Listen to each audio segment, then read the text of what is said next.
All right, we are all set. So to begin the event this evening, I will read the Columbia Land Conservancy's land acknowledgement. We are on the unceded lands of the Mohican people.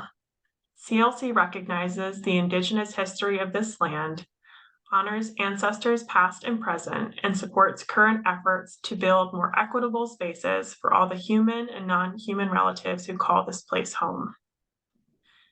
I now have the pleasure of introducing our speakers for this evening.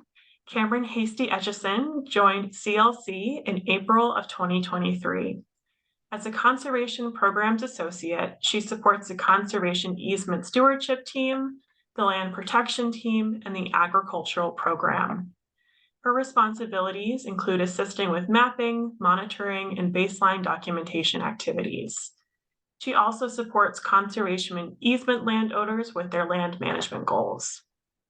In addition, she works with new farmers to access land, established farmers to maintain their land, and retiring farmers to transition their land to the next generation of farmers.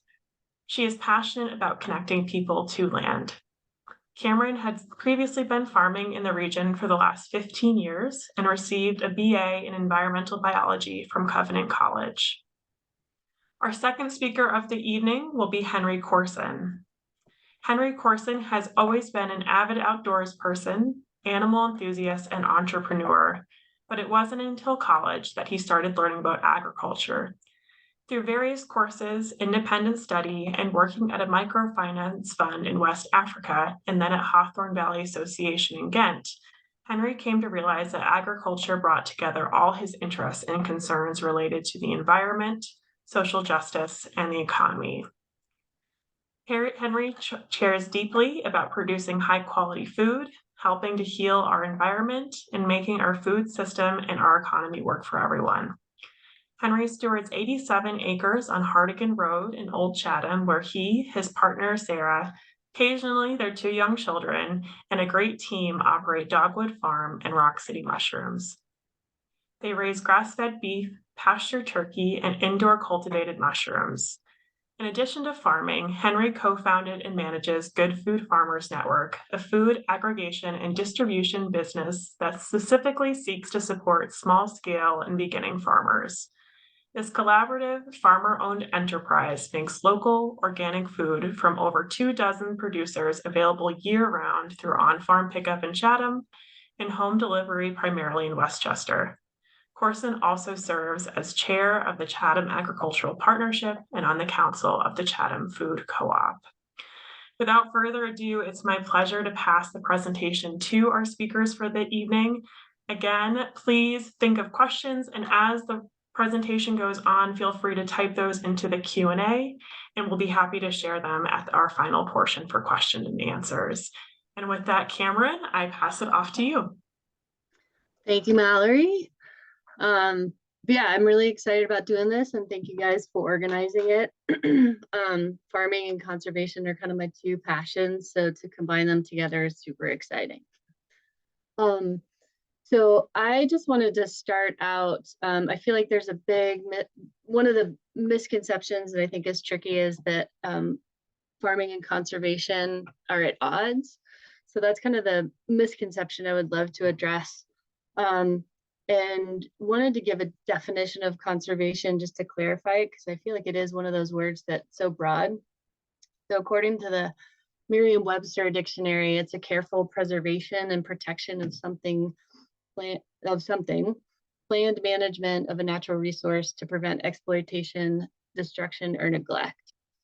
And I feel like when you minimize farmers down to one thing, all farmers manage soil. How it's managed is where there's a lot of diversity and can be a whole other conversation. And so what I would love to offer is that farming and conservation are intimately connected, and that CLC works to support that intimate connection, so that that's a mutually beneficial connection between farming and conservation. A little bit of how I come to this work. I started farming back in 2009. and shifted over more seriously to working with Caretaker Farm in 2010, which is a farm that was conserved back in 1991. It was one of the earliest CSAs. And then from that, I started my own farm. And Rebecca, you can hit the next one. Trusted Roots Farm in Columbia County in New Lebanon. And with that, so it was a 11-acre farm with a barn that we lived in and also used for animals. Sorry, that was 11 acres. I grew on about 2 acres and had a yearly renewable lease. Primarily grew vegetables and had chickens and goats. And so this is what my mission statement for the farm was, which was to farm sustainably with working with natural cycles to create a symphony of healthy soil, animals, community, and food. And I chose this idea of like the ecosystem as symphony, just with this idea that farmers are generally, it's almost like you're a conductor and you're working with a lot of these components that you're not so much controlling them as directing them. And I think, and you go about that with a lot of respect.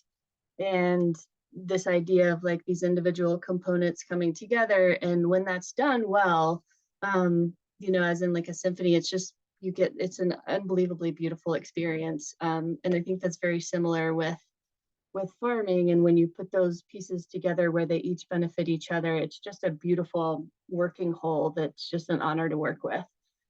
So I was working with soil, with water, with weather, seeds, insects, microorganisms, livestock, wildlife, and more, aligning my decisions of how I grew food to be mutually beneficial to the people I was feeding and the ecosystem I was stewarding.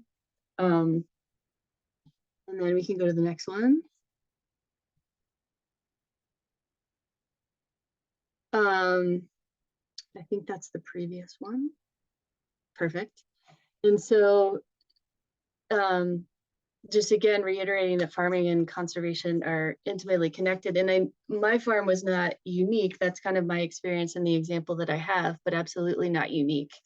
Farmers know the land that they tend, and the potential for success of a farming business is firmly rooted in how that land is treated. And I grew, one of the crops that I grew was ginger. And a lot of times I would get questions about like, is ginger hard to grow? And it got me, I feel like that's a good example of none of like ginger and other crops are not hard to grow. It's just a matter of knowing that crop, knowing what's needed, knowing what you can offer to support that to be whether it's a crop or an animal to succeed, have the best end product as possible. And then paying attention to seeing what is shifting and basically having a relationship with it and observing and then reacting so that you can kind of shepherd that animal or crop to its highest level. And these are just those are all the same skills that go into doing successful conservation work, knowing what you're working with, knowing what is needed to support that, and then paying a lot of attention to what's back and forth, just getting information between each other to know how to get to the goal that you're working towards. All right, we can go to the next one. So I shifted over to CLC and now work directly supporting other farmers. And so CLC's main role, or a lot of that role, is through supporting farmers so that to work with this intimate connection of conservation, among other things. CLC's mission is to bring people together to conserve, appreciate, and enjoy land. And that's broken down a little bit more through this care, conserve, and connect. And so starting with care, we've said that our goal is to promote a conservation ethic and practices to benefit our watersheds, improve our food shed, increase climate resilience, and address environmental inequality. I'm going to focus a little in on the improve our food shed part. And we, one of the main ways in which we do that is supporting farmer access to land to farm. So with this idea that farmers have an intimate relationship with conservation, step one is to make sure farmers are on land to be able to do that work. Thank you. The biggest barrier in our county and a lot of New York State is affordability. And a lot of land is priced so that farmers can't purchase it to farm. An example that was pulled from, or this information was pulled from a New York Times article, that the median listing price for farms and undeveloped land increased 62% between 2020 and 2022. And I use pretty low numbers here, but a farm that was, in 2020 was 300,000 is now up to 486. This is by far, this second part is not a pulling from a lot of sources. I talked to one person just to get an example of how one farmer who, how their numbers changed. And so between those 3 years, is a difference of their income, their gross income increased 39%, from 90,000 to 125. So those numbers just don't line up. We can go to the next one. And so I feel like a lot of the response to that is my nephew's face in the first picture, and our work is hopefully going to bring it to the second picture. So how we work to connect farmers to land.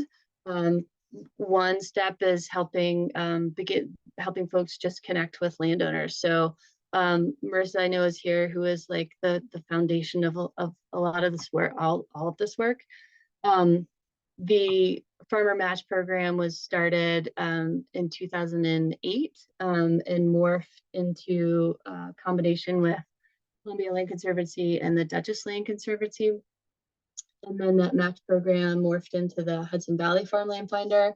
And then that has morphed into what it is today, which is the Farmland for New Generation New York, which is through American Farmland Trust.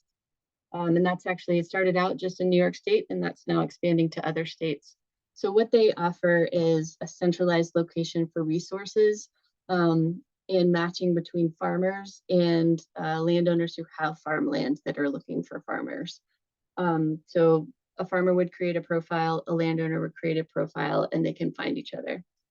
Where our program kicks in is doing a lot of the support within that. So the Farmland for New Generation New York offers kind of a medium for folks to find each other.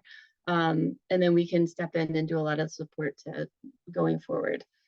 And that can look like lease support, land evaluation through map making, so that we can give help provide a little more information about soil and what areas are wet, what the slopes are like in the location, as well as site visits. We also have some folks that are volunteer farm advisors that we can connect people with. And we can also assist with land search when folks are looking to purchase, particularly if they're looking to put an easement on in the future. We can give them some information, as in, is this a piece of property that's more likely to be able to put an agricultural easement on in the future than another. No guarantees, but just this one might be more likely. Okay, go to the next. So just to give a little bit of practical example of how that is applied, is, for example, through my farm, I first connected with CLC back in 2012 when I was looking for land for my farm. I created a profile back then. I think it was just, it was still, I think it was before the Hudson Valley Land Link. I went to a farmer landowner meet and greet, and then ended up, the landowner I ended up connecting with was there, but I also had a previous relationship, but it was a great opportunity to learn more of what was out there and what the options were. I used the Land for Good for a lease template, which is someone we often send folks to. Other things that if someone were doing this now, there's connections with Pace University Food and Farm Business Law Clinic that offer pro bono work for farmers. They can give you information, they can review leases, help in lease creation from a legal perspective. And they also do some work with farmers looking to add value-added product for the legal side of that. All right. Then going into the conserve section of this, the strategic, purposeful, and judicious easements and acquisitions with attention to access, equity, and inclusion. So when we're looking to protect agricultural land, we can go to the next one. So how CLC goes about conserving farmland so that it's protected from development. And then there's also a step that it can remain being passed on to another farmer. So an agricultural easement limits the development and protects the agricultural and natural resources of the land. Two levels within agricultural easements that are possible within the Farmland Protection Implementation Grant, which is a grant through New York State Ag and Markets that provides, it's a grant that covers the cost of the easement that gets paid to the landowner. So if it's a purchase of development rights, then the landowner is paid through the grant. The difference between the assessed full market value and the value after development rights are limited. And with the next layer, the preemptive purchase right, the landowners paid the difference between the assessed full market value and the assessed agricultural value. And in that case, it must be sold to a farmer. So in the reality, what that looks like, we can go to the next one. For example, if there's a farm that's the full value is $943,000 with a PDR, that brings the value of the land down to, and that's the protection of the development rights, brings the value down to 428. And then with that third layer, which is the assessment at agricultural value, the value of the land is even lower than at 338. This really varies depending on what the land looks like and what the agricultural structures are. The more agricultural structures, the higher the agricultural value will be. But this is just an example of how that's a pretty huge tool to bring farmland down to a more affordable rate for a farmer. So in this case, when paid $605,000, when that farmer then decides to sell, CLC will be notified of the sale price and the buyer, and then CLC will ensure that the buyer is a qualified farmer and the sale price reflects the agricultural value. If not, then CLC can intervene. So it makes sure that not only is it affordable, we kind of monitor that it remains affordable in that sale and is actually going to a farmer. Okay, next one. The next layer of all of this work is to help with transitioning farms to the next generation. A statistics from American Farmland Trust is that 40% of American agricultural land will be in transition within the next 15 years. So I am part of this land transfer navigator work that I will mention in a minute. But the three ways that we kind of do our work supports making affordable transition to the next generation, which is a tricky situation because you're dealing with farmers who need the income for retirement, but also needing it to not be too high that an incoming farmer can't afford it. So the PPR is a tool, the preemptive purchase right, that can bridge that gap. So we're excited to be adding more of those projects so that when those farms do go to transition, it's already at a more affordable rate. Another tool is ground lease. which could be a whole other conversation. But we're in process of supporting Thompson Finch Farm to identify the next farmers for that farm. And then the Land Transfer Navigators is a group that it's a nationwide network that is through American Farmland Trust, that's to connect the folks that are doing this work and create resources and tools for land transfer, as well as allowing for a network for creative problem solving, specifically addressing transition. Okay. Last one is the connect. So manage, promote, and manage and promote public areas for demonstration, connection, education, and engagement. Go to the next one. So shifting into the other aspect of CLC as landowner, that CLC owns properties for public use. And it is an amazing opportunity to try different ways of land management, try different techniques. So in some of the public lands, we are utilizing different land management techniques and then measuring impact on soil, plants, and wildlife. And this is a newer project, so it's also in development. And we're looking forward to what that will morph into and being able to share that with folks that are interested, with potential workshops to come in the future. Mallory and Rebecca will let everybody know about that. And then on some of those lands that CLC owns, there is agricultural land. And so CLC does lease to farmers. At UMS, there is a lease with Henry, Henry has a field, is right next to where UMS is, and there's a field right over there that Henry, I'm sure, will talk a lot more about, that we have a lease on. It's helpful for CLC because it's hard to access and hard to get machinery back there to mow.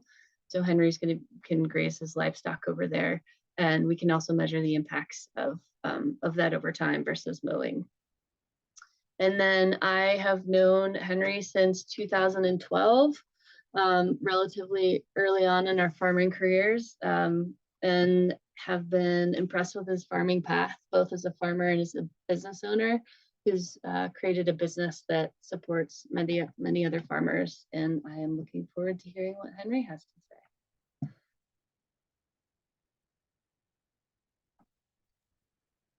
Okay, thank you. Thanks, Cameron, and everyone at CLC and everyone who's on this call tonight. I love talking about farming, and I'm looking forward to your questions and the discussion that will follow. I think Cameron did a really beautiful job talking about why we farm, at least Cameron and myself. I wouldn't want to speak for everyone, but I will say that I think most people who are getting into farming now are first generation farmers or come from families where farming skipped a few generations, and are largely college educated and making the very decisive choice to get into agriculture. And it's certainly not for the money. And the reason I do it is because of the benefits that I think it can have on the land and on our communities. And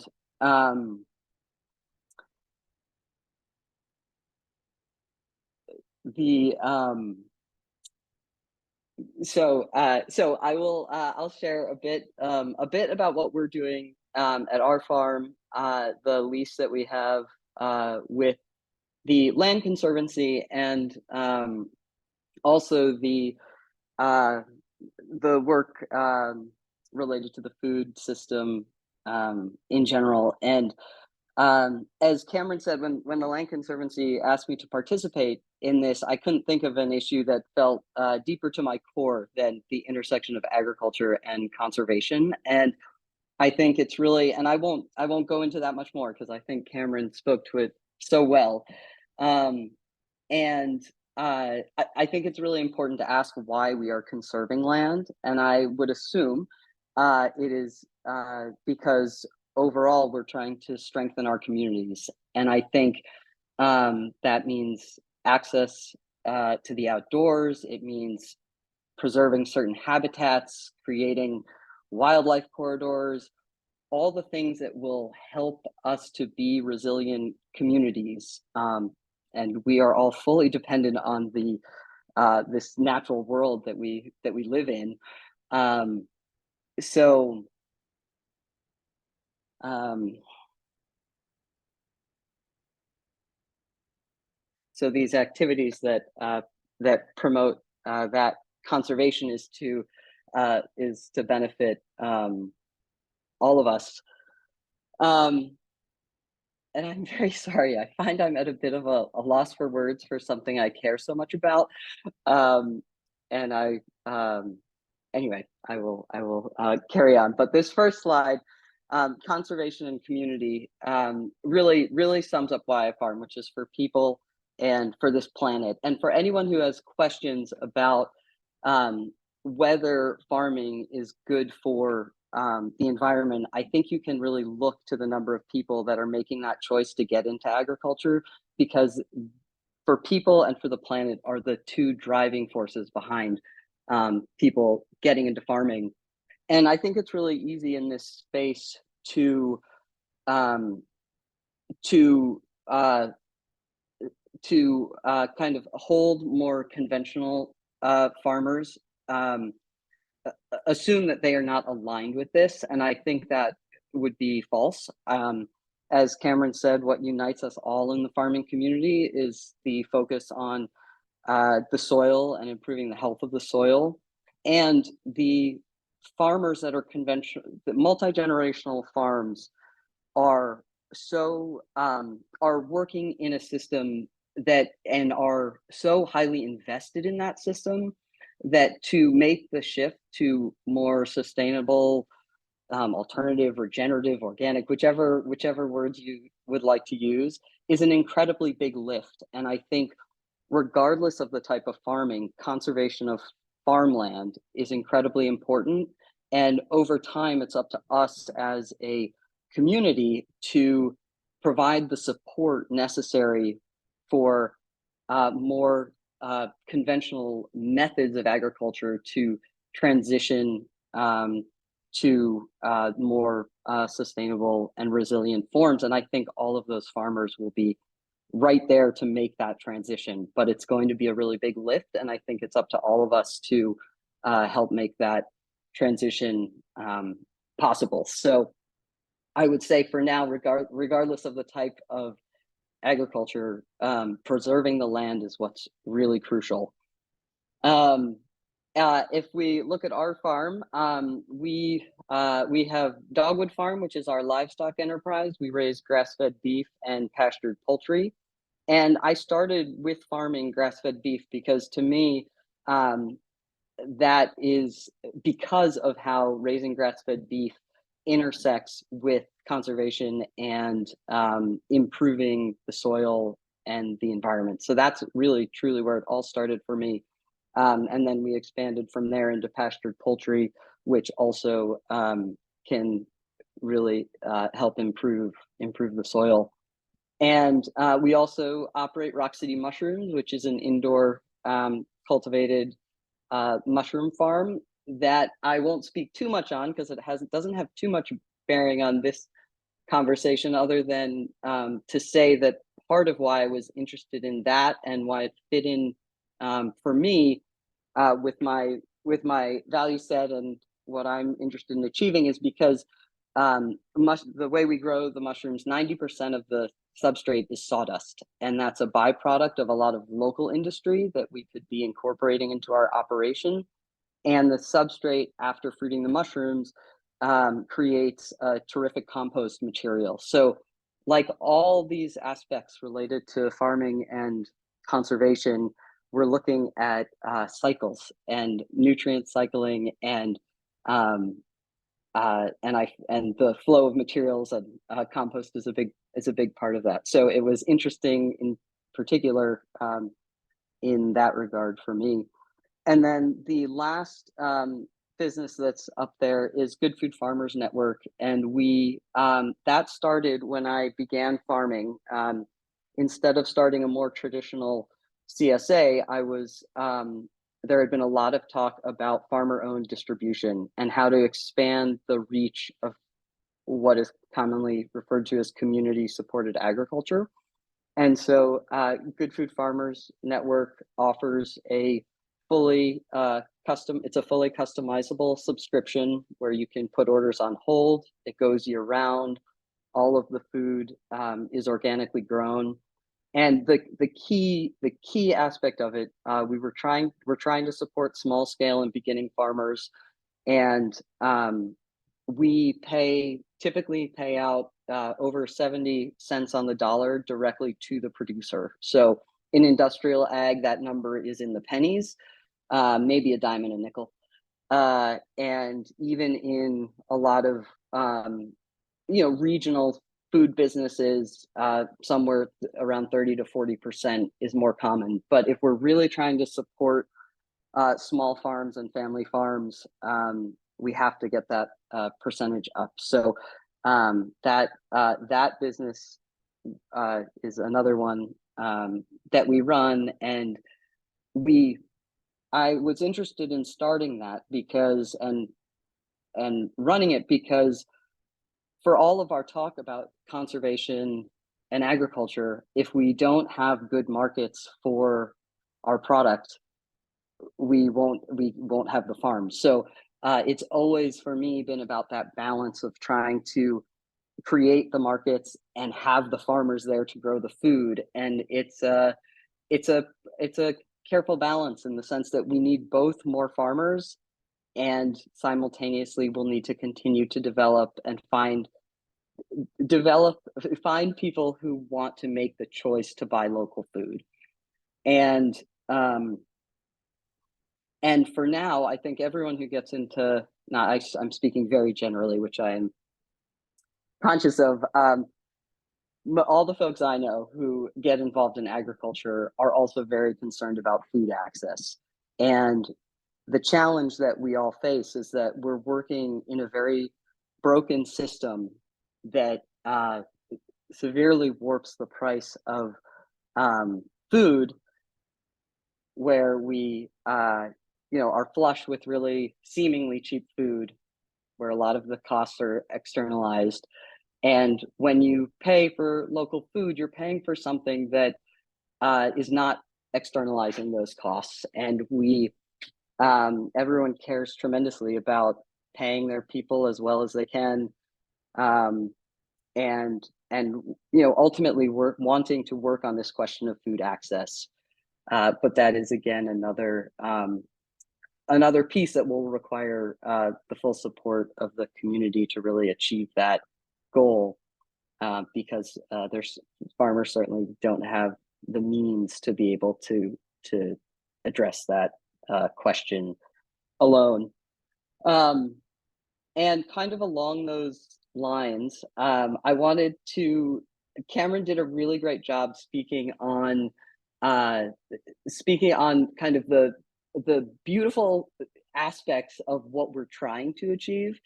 But in the day-to-day, farming is incredibly hard. And it's not just hard physically, but it is really hard emotionally. And first of all, you're dealing with life cycles. So especially raising livestock, animals dying is hard. And, we as a society, most people choose to eat meat. So there is death in that cycle, and farmers and processors are dealing with that as their work. And I think everything, so I was very, I don't know, this was, I listened to a podcast recently featuring someone named Will Harris, who's a very successful farmer in Georgia, who's built an incredibly vertically integrated, basically a micro food system. And I think that's what farmers in the Hudson Valley are trying to do collectively, is to build a model of something that's better, in hopes that we can transition our whole food system in that direction. But Will said in this podcast that he no longer encourages people to get into farming, and not because he doesn't want people to, but because he would never want to essentially be responsible for people getting into this line of work, because even as a successful farm, every year it's year to year whether it's going to work. And that was both heartening and of course a bit disheartening, but I will for me it goes back to that, making a decisive, it's a decisive choice to be involved in agriculture. And I wanted to bring that up because I think it's easy to think very warmly about farming, and there are and for farming to be successful, and because farming and conservation are inextricably linked, in my opinion, it will require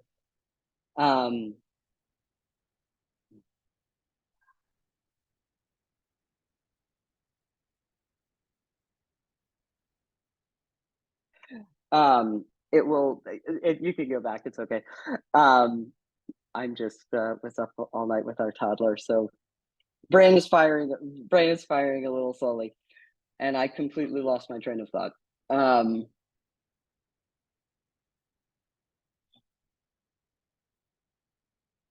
Oh yes, I'm sorry.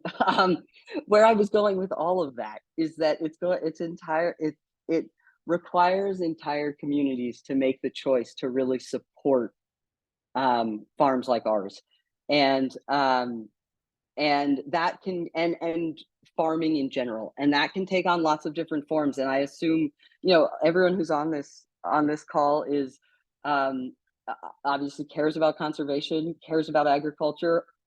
Is probably doing something, whether it's shopping at local farm stores, going to the local co-op, maybe owns farmland. But there are all sorts of roles that anyone can play, not as a farmer, to be really supportive of this system. And that includes in Chatham, for example, we're updating, being involved in committees related to zoning, related to the climate. And of course, when you go to a farmer's market, actually buying food from a farmer who's growing it, it's really easy. We saw it firsthand, the number of people going to farmers markets for the experience, but not actually spending money with the farmers who are there. So, making sure not to fall into that category.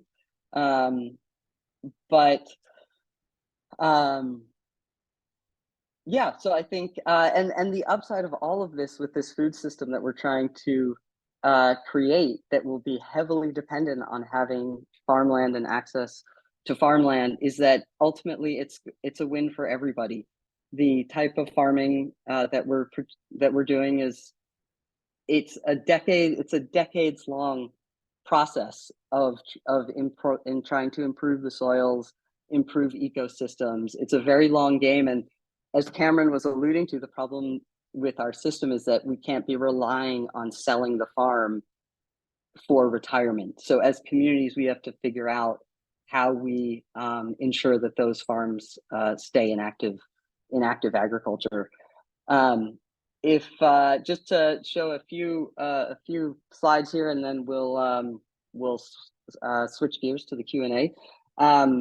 If you want to just go ahead, here's some pictures of the mushrooms some of the mushroom varieties that we grow. If you go to the next slide, these are some of my favorite pictures, because this shows a little bit on the left with the cows, how we actually graze our farm, and the key with grass-fed beef and the type of farming that we'll be doing at UMS is that we are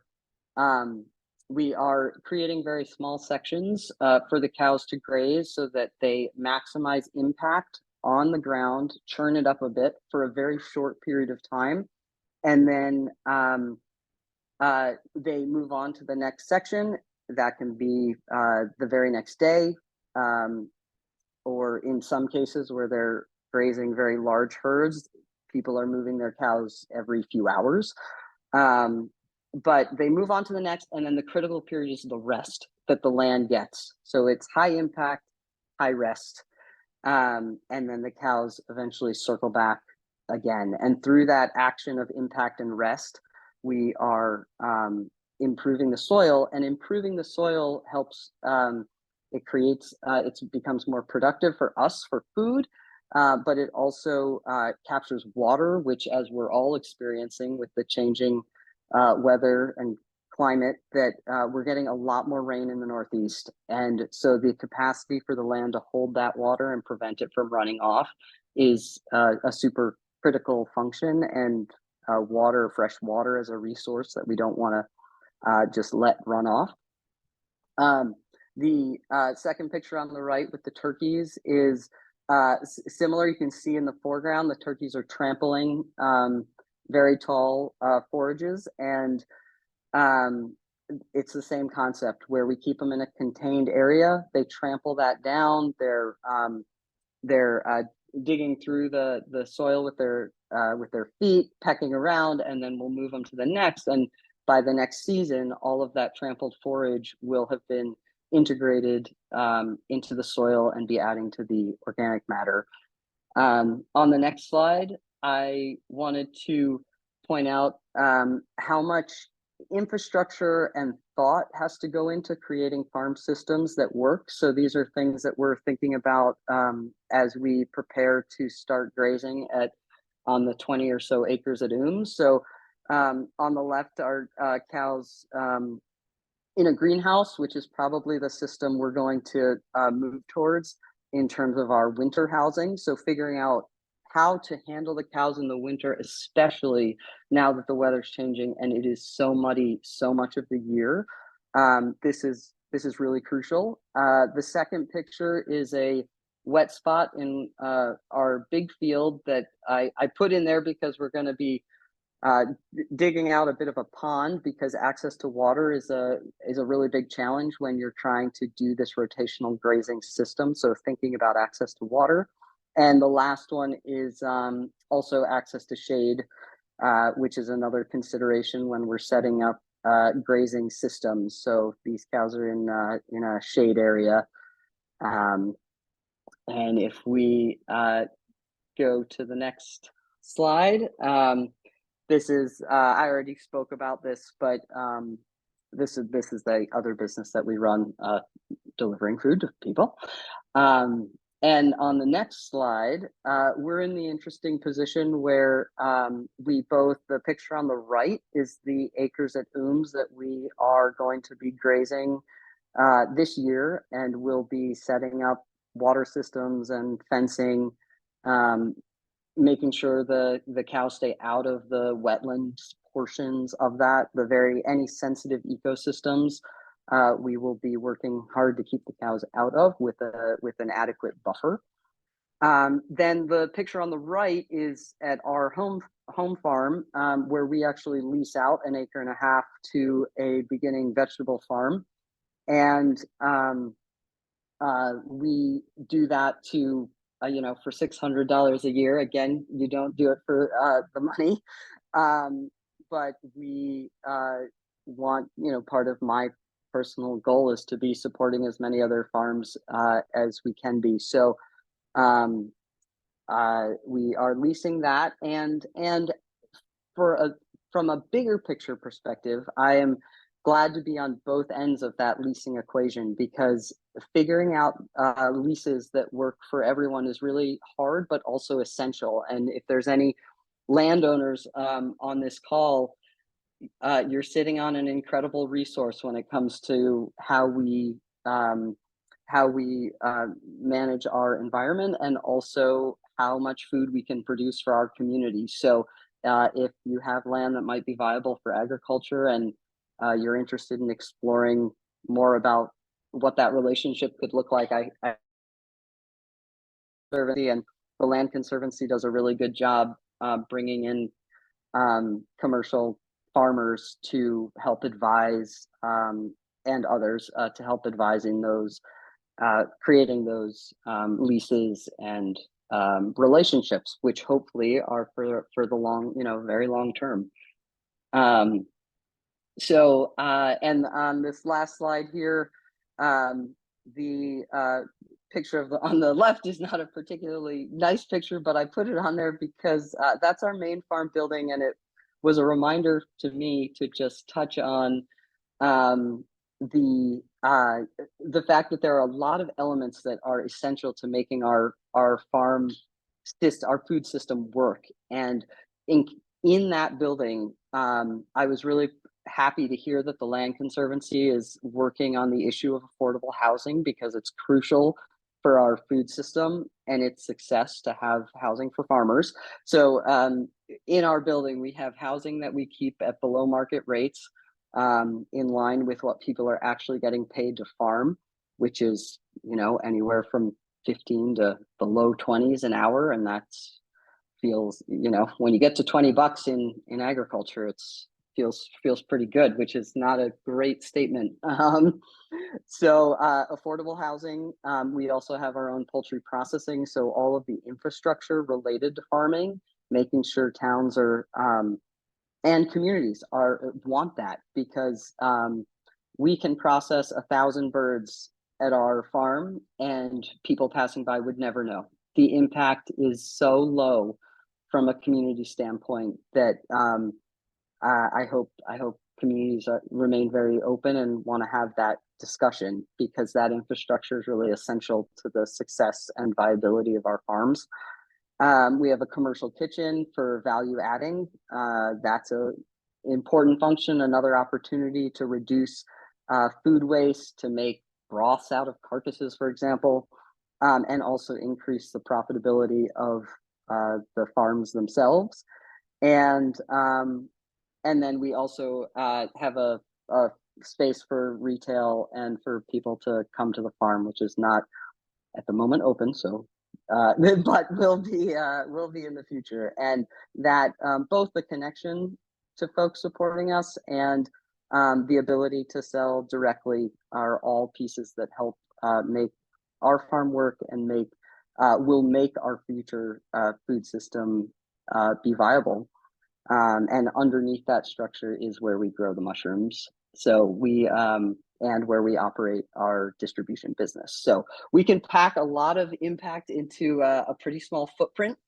And this last picture here is just the reiteration of where Cameron started, that the reason we farm is for the people and the planet and the animals. And it's hard to do it right. It takes a lot of trial and error.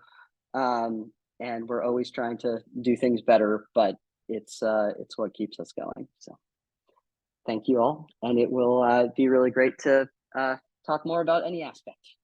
Wonderful. Just like a quick round of applause. Thank you so much, Cameron and Henry, for sharing with us this evening. We've had lots of questions in the Q&A, but to those who haven't submitted a question yet, at the bottom of your screen, hit the Q&A button. You can type a question in there. We'll get to it if we have time.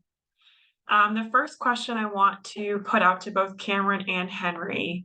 So how can we as a community support a transition to regenerative local supply chains in light of climate change and global system shocks?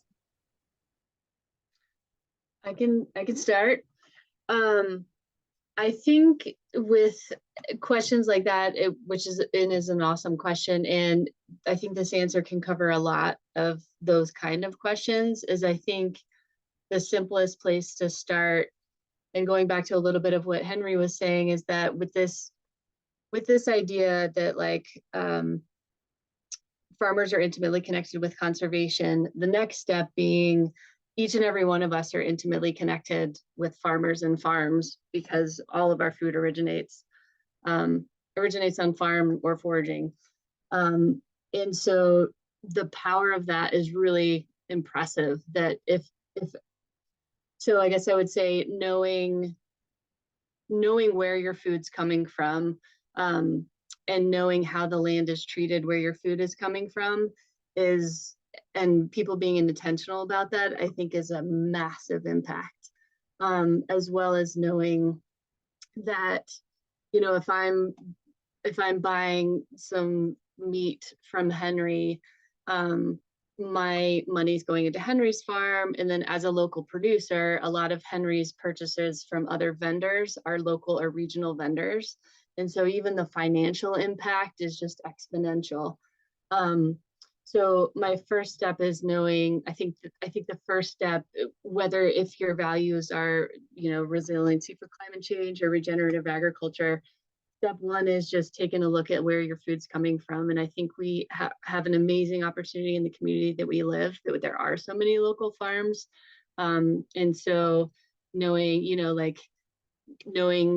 I can say, I can see where Henry's meat's coming from. So like if I'm eating Henry's burgers, I can ask Henry about it. I can see the land that Henry's going because he's right down the street from CLC. And so that's just, I don't think the impact of that can be minimized. And as a farmer, also, a lot of times I would get apologetic questions about like, oh, how do you, like folks worried about being insulting about how you grow, but I don't think there's anything more important or personal than what you're physically putting into your body. And so absolutely everyone should be asking those questions. And yeah, if someone has hesitation in answering, I think that also gives you a lot of information. Yeah, I think I would just add that I think, again, everyone I know who's doing this always is incredibly self-conscious about price. And it's hard not to be when our food is twice at least what other foods, you know, what you might find at the grocery store. And so it takes a lot of work to accept that that's just the way it is. And like I said, no one's getting rich doing this. So so the reason it's that expensive is because the current system directs very few resources to the type of agriculture that we're doing. So there's very little government subsidy of any type. And as I said before, we're carrying all of the costs. Nothing is being externalized to the broader community or the global community in the way that the more industrial system is. So that's one thing. Don't give your farmers a hard time about price because they don't want to have to charge as much as they're charging.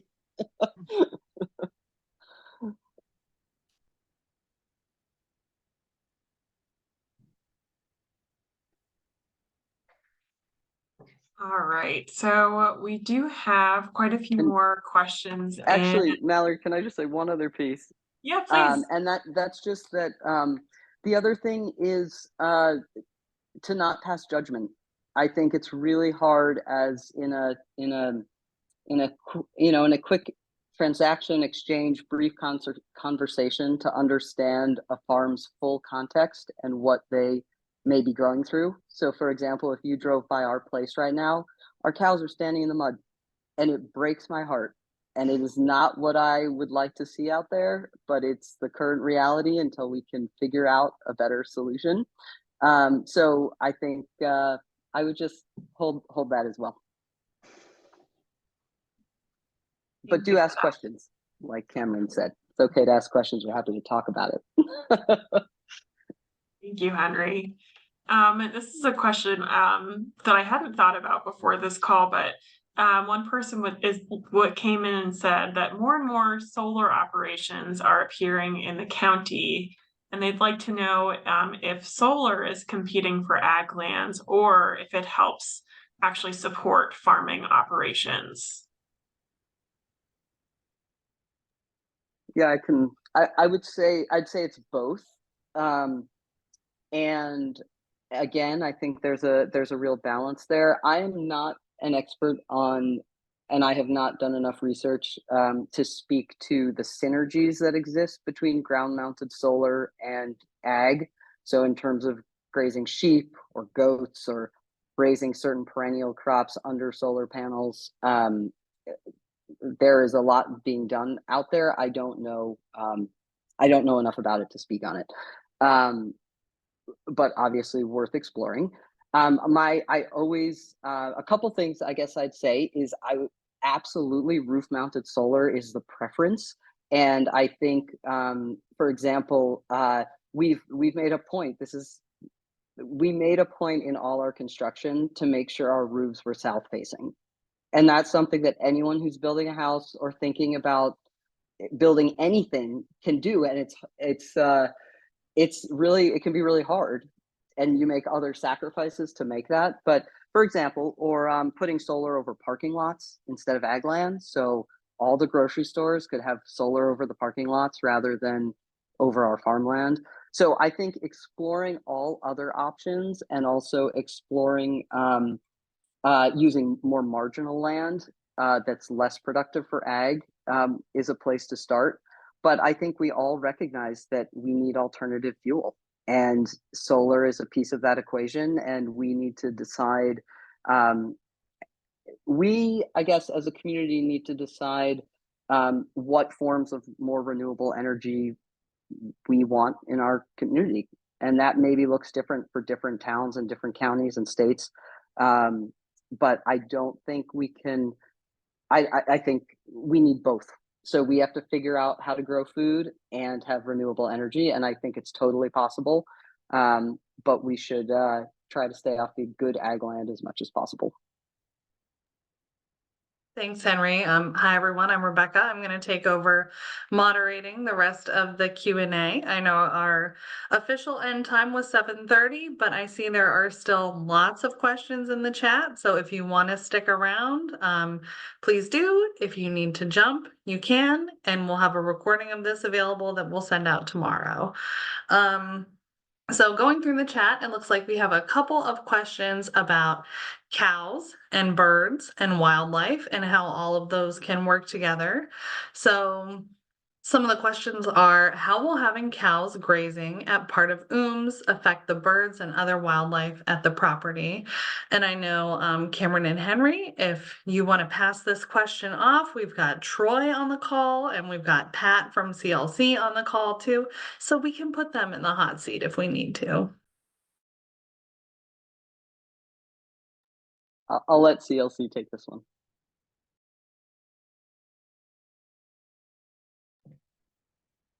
Pat? I didn't vet my background here. Let's very dark in this room. Nope. I'll just keep my camera on. Hi, I'm Pat. I'm part of the team that manages the public lands. I get to work with Henry, creating the lease to graze at UMS, which came in part because of things that Cameron mentioned about those fields being hard to access with machinery. The way that we manage the fields at UMS specifically is a mowing rotation where we mow each field every 3rd year. And that's to try to keep the fields with the proper plant composition for habitat for grassland birds, specifically bobolink and meadowlark. And something that I noticed, and others have noticed with me, is that mowing on that rotation creates really good ground for some of the plants that are becoming less desirable for us in those fields, and less desirable for grassland birds.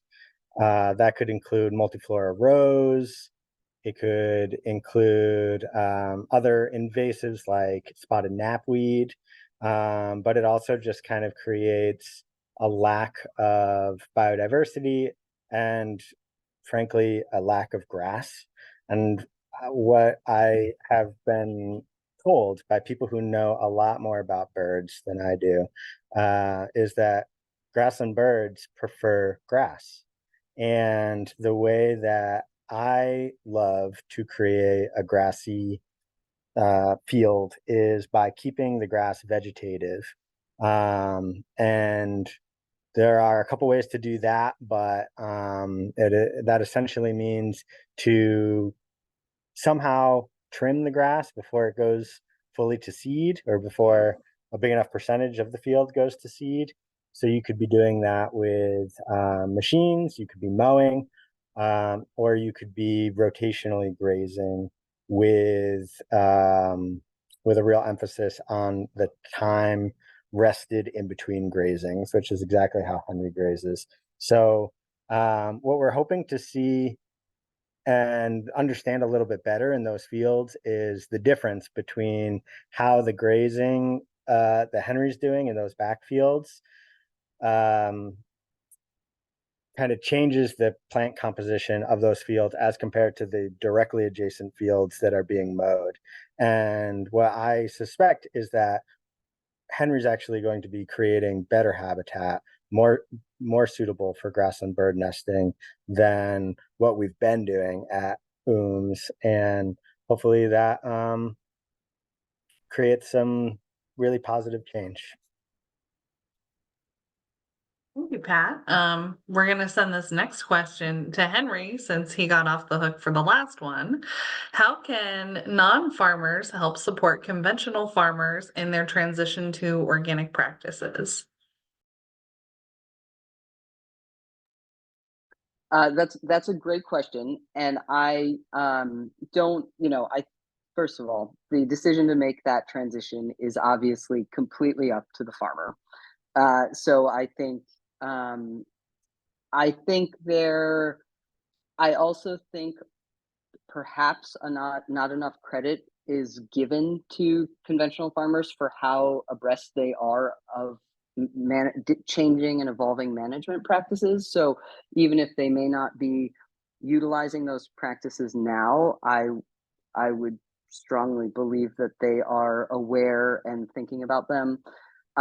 So I think what I would not do is probably approach them directly as a non-farmer. I do think I think asking, if you're thinking of a specific farmer, say who's on your road, or I think either asking questions is where I would start. So asking them why they do the things they do and what they need.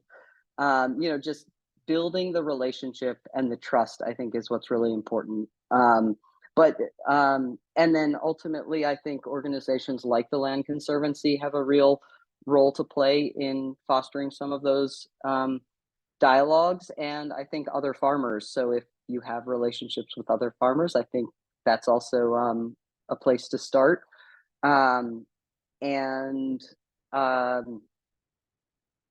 Yeah, I think I would leave it at that. But the important thing to recognize is it's not just a change in practices. Changing practices from more conventional systems to the types of agriculture that we're talking about completely changes your business plan and your business model. It changes the amount of crops you produce, and it will ultimately change where you market your products. So like I said, it's a big lift. So I think I think they're going to get there. And if you have a specific farm in mind, I think approaching the Land Conservancy to see what they know about that specific farm and ways maybe you could help is a good place to start, or finding another farmer in the area who might know something. So again, I guess asking questions is where I'd start. Wonderful. So another question, how can we as farmers help increase access to fresh organic foods for those that are food insecure? SNAP is not always widely understood or accessible.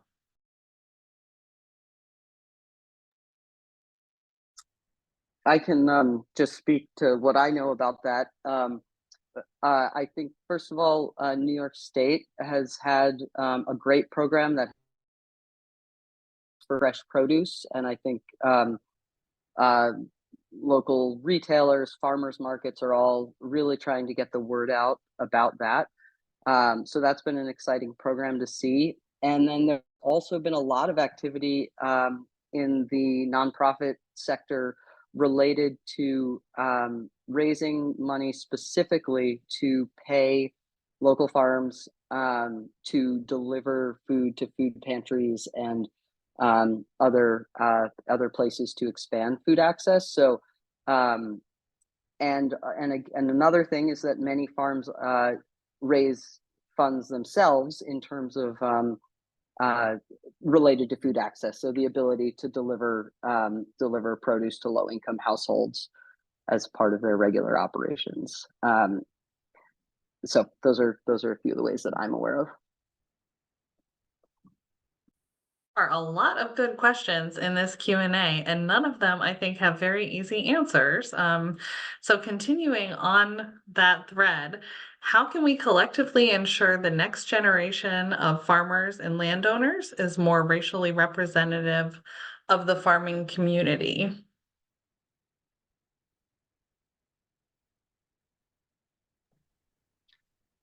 I could maybe touch a little on that as far as some of the programs. So there is a shift.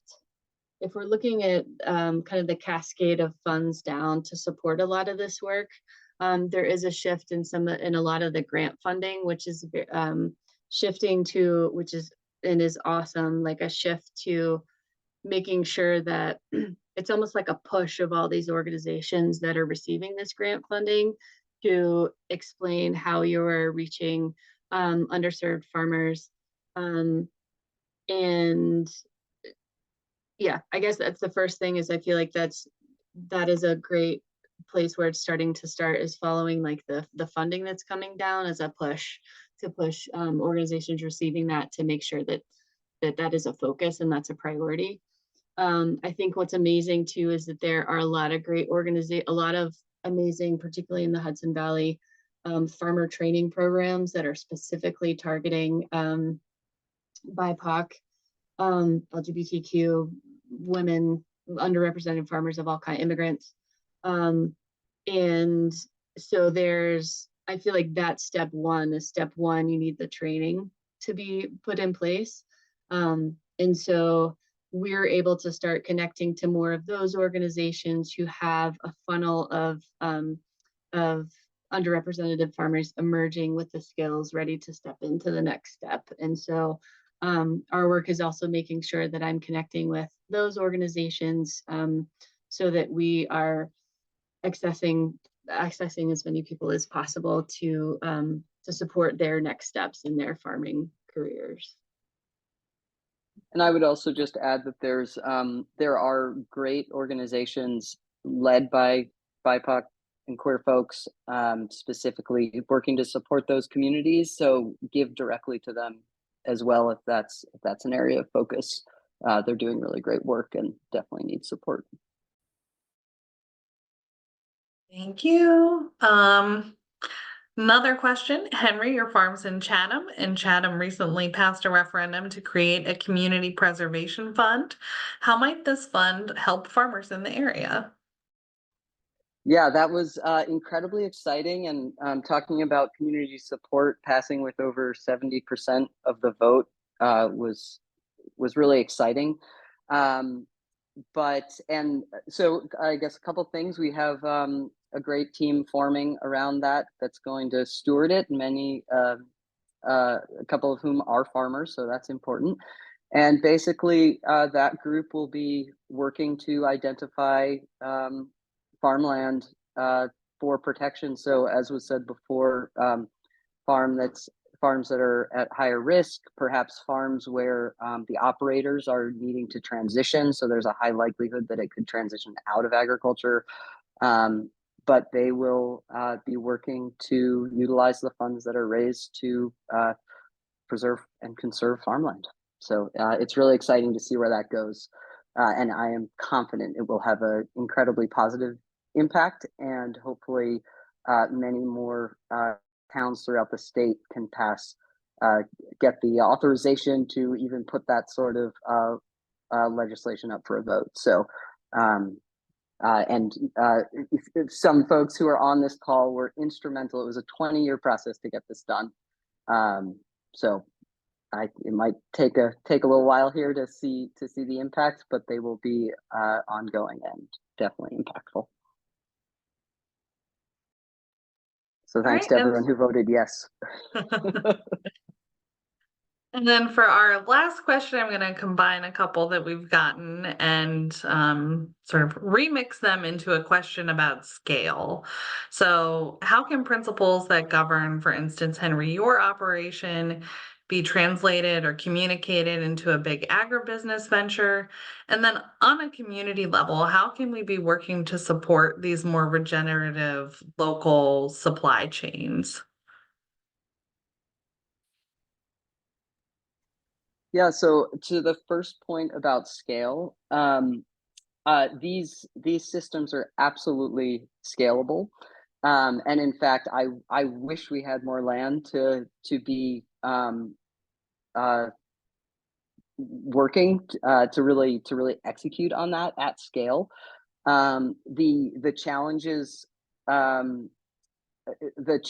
I would say are exactly what we face, is that regardless of how you're farming, no matter what, it takes tremendous capital to start and to scale. And as we discussed, land is really expensive, and scale requires more people, and we need more farmers. So again, depending on the system, cattle we could definitely scale, for example. So those are the main things. So I mean, as a community, for example, the Community Preservation Fund in Chatham will make a big difference in the work of the Land Conservancy related to the farm access piece. Landowners making the choice to enter into long-term leases. These systems require time to see the benefits. So scaling up depends on long-term land access, and then capital funds. Setting up capital funds to support that sort of scale. Some already exist, but I think that's something we could definitely be doing at the community level, which would be exciting to see, and comes with risk for sure. But it would be certainly a shared risk. So those are a couple ideas, and maybe you could repeat the second part of the question. That's my take on the first one. The second part was more about how do we create more local regional supply chains? Yeah, I think, I mean, that's what we're definitely trying to do through Good Food Farmers. And that is, and my goal adding to that would be to develop a wholesale component. But I think, I mean, operating the supply chain is not that hard. You have to develop systems. It's a logistics company at that point. It's refrigeration, it's trucks, it's drivers, and obviously other mechanical aspects to running a logistics business. But all of that has been done, and we can apply it to a more localized regenerative food system. I think the question is scale, and again, the balance of production and markets. So figuring out, so we need to grow both to scale up this system. And I'm totally confident we can have the logistics to meet that. And that's the easier part, I would say. I like your optimism, and I like ending on a positive note. So thank you, Cameron. Thank you, Henry. Thank you, all of you, for coming out tonight. Thank you for all of these questions. This has been the most talkative of the community conversations. So I'm excited that we got to chat so much about these different issues and learn more from our presenters. We will send out an email tomorrow, probably, or maybe Thursday, with a recording of this conversation. So if you knew someone who wanted to come but couldn't, or there was something you wanted to share with a friend, you can forward that along. This is our last conversation in this series, but we'll be starting back up again in November. If you have ideas for speakers or topics, please feel free to get in touch with CLC. And thank you so much. Hope everyone has a great night. Thank you all for coming out. Thanks. Bye-bye.